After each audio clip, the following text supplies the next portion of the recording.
Walang ulam dito. Mahirap lang kami kasi. Dito kami sa bundok. Oh. Tiis na lang kami to sa ganito. Ayun guys, puro na siya antos. Putang na.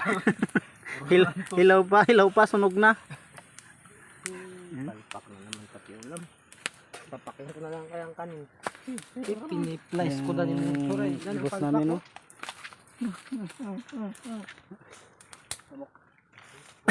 Pasagpaon mo na ako dugo, magpatay lang lamok.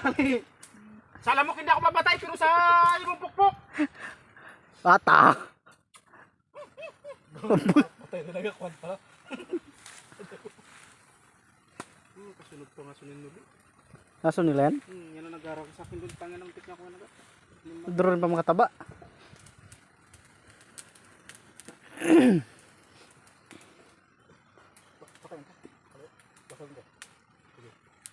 Yun guys, nagitim na siya guys kasi may antos siya. Kabus-kabus siya itong kasama ko guys. At yan natin inaayos niya na yung apoy kasi nasusunog na. Hilaw pa, sunog na. Oh, patayin. Yan guys. Guys, mas nagdaba-daba pa yata.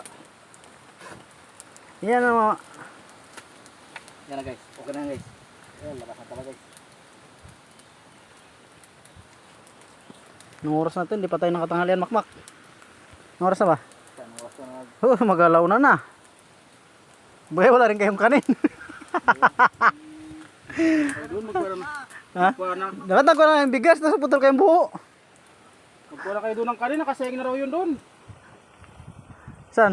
Sa baba, nagsayang na raw si Irma, nagluto pa nga ng ulam. Anong ulam doon? Sinigang. Mamaya kakit ka sa dulo. Putol kang kahoy.